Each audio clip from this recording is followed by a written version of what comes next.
आप सभी का स्वागत है मनीष केमिस्ट्री क्लासेस में। आज का हमारा टॉपिक है मोसले की आवर्त सारणी।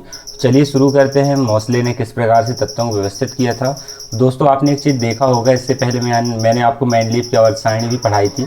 तो मेंडलीव की आवर्त सारणी, डॉवेर-आइनर का त्रिक नियम, न्यूलैंड का अष्टक नियम, इनमें एक चीज़ कॉमन था कि इन्होंने तत्वों को व्यवस्थित करने के लिए किसका आधार माना? एटॉमिक वेट का आधार माना। तत्वों किसके आधार पर व्यवस्थित किया था उन्होंने? एटॉमिक वेट के आधार पर। मोसले ने क्या किया था, इन्होंने एलिमेंट्स लिए और उन एलिमेंट्स के ऊपर कैथोड रेस की बौछार कराई। जैसे ही कैथोड रेस को एलिमेंट्स के ऊपर डाला, एलिमेंट्स इन कैथोड रेस को एब्जॉर्ब किया और एब्जॉर्ब करने के बाद यहाँ से क्या निकला? एक्सरे निकला। अब दोस्तों इन्होंने क्या किया था, अलग अलग एलिमेंट्स लिए और अलग अलग एलिमेंट्स में कैथोड रेस डाला और कैथोड रेस डालने के बाद वहाँ से जो एक्सरे निकल रहे थे उस एक्सरे का उन्होंने अध्ययन किया और उसकी फ्रेक्वेंसी, उसका वेवलेंथ देखा। तो हर एक एलिमेंट्स में निकलने वाले एक्सरे की वेवलेंथ या फ्रेक्वेंसी क्या थी? अलग अलग थी। उसी के आधार पर इन्होंने एक ग्राफ खींचा और ग्राफ के आधार पर इन्होंने अपनी आवर्त सारणी बनाई। तो देखो दोस्तों, यहाँ पे हम शुरू करते हैं मोसले की आवर्त सारणी।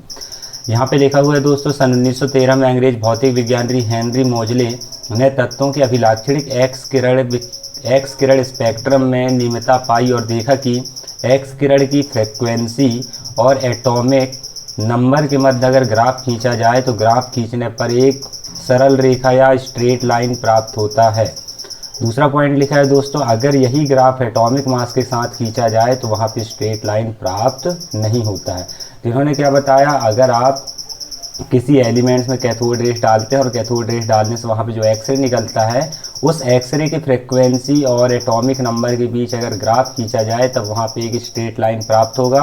अगर वही ग्राफ एटॉमिक मास के साथ खींचा जाता है तब वहाँ पे स्ट्रेट लाइन प्राप्त नहीं होता। इस चीज़ को आपको ध्यान में रखना है।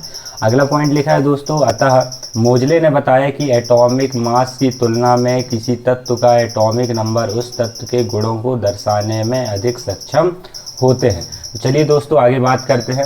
यहाँ पे एक ग्राफ बना हुआ है दोस्तों, ग्राफ को ध्यान समझना, आपको यहीं पे पूरा कॉन्सेप्ट समझ में आ जाएगा। तो जैसे दोस्तों मैं आपको बताया कि यहाँ पे एलिमेंट्स था, एलिमेंट्स के ऊपर उन्होंने कैथोड रेस डाला और कैथोड रेस डालने से वहाँ से एक्सरे क्या हुआ? बाहर निकला। अब एक्सरे जब बाहर निकला तो एक्सरे की कुछ ना कुछ वेवलेंथ होगा, कुछ ना कुछ क्या होती है? फ्रिक्वेंसी होती है।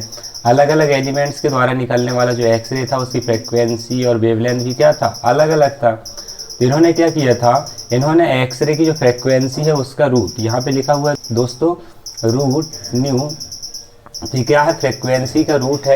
एक तरफ फ्रिक्वेंसी लिया और एक तरफ क्या लिया इन्होंने? एटॉमिक मास लिया।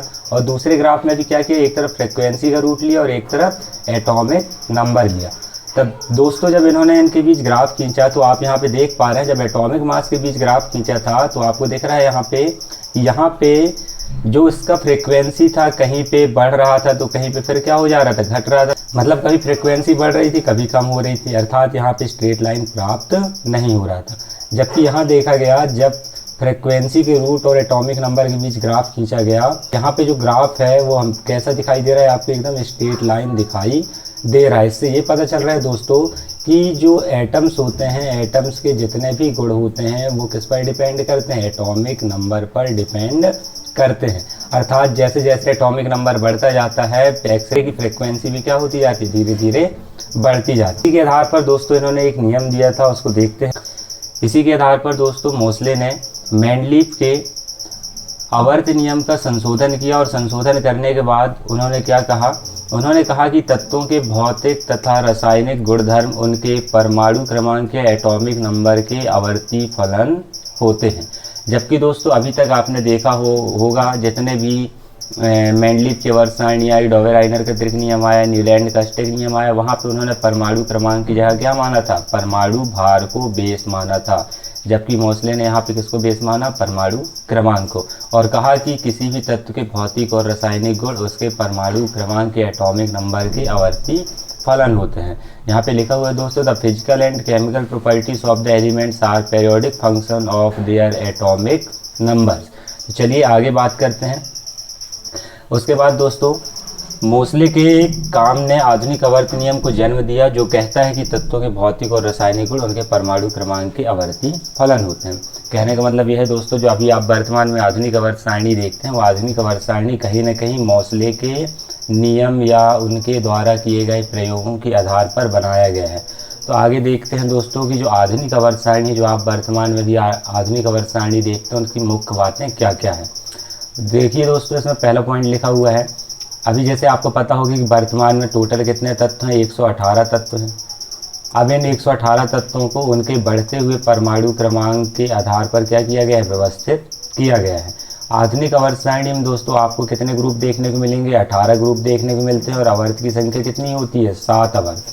जैसे मैंने आपको मैंडलीव के आवर्त सारणी में बताया था कि वहाँ पे जो ग्रुप की संख्या है 8 है और आवर्त की संख्या कितनी है, 7 है। जबकि आधुनिक आवर्त सारणी में ग्रुप कितना है, 18 और आवर्त कितने हैं, 7। और आपको पता भी होगा ग्रुप किसे कहते हैं, ग्रुप होता है वर्टिकल कॉलम। इस प्रकार जो बना होता था ना वर्टिकल पंक्तियाँ, ये क्या थे, सब ग्रुप थे। और जो लेफ्ट टू राइट जो पंक्तियाँ बनी रहती थी हॉरिजेंटल, उसको बोला जाता था क्या, पीरियड बोला जाता था। तो ये हो गया पीरियड और ये क्या है, ग्रुप। तो आधुनिक आवर्त सारणी में 18 ग्रुप हैं और 7 क्या है, पीरियड है।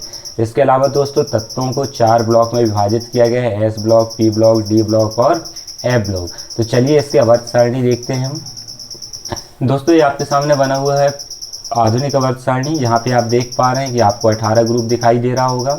यहाँ पे जो ऊपर से नीचे जो आपको पंक्तियाँ दिखाई दे रही हैं, ये सब पंक्तियाँ क्या हैं, ग्रुप है। तो ये आप देख पा रहे हैं पहला ग्रुप है, ये दूसरा, उसके बाद यहाँ पे तीसरा ग्रुप, चौथा ग्रुप, 5वां, 6वां, 7वां, 8वां, 9वां, 10वां, 11वां, 12वां, ये वाला 13 ग्रुप, 14, 15, 16, 17 और 1 18। तो टोटल ग्रुप की संख्या कितनी हो गई, 18। उसके बाद आपको बताया गया कि पीरियड की संख्या कितनी है, 7। तो लेफ्ट टू राइट जो पंक्तियाँ होती हैं वो क्या कहलाती हैं, पीरियड। तो आप देख पा रहे हैं ये फर्स्ट पीरियड है, ये सेकेंड पीरियड है, ये थर्ड पीरियड, ये फोर्थ, ये फिफ्थ, ये सिक्स और ये वाला कौन सा पीरियड है दोस्तों, 7th पीरियड है।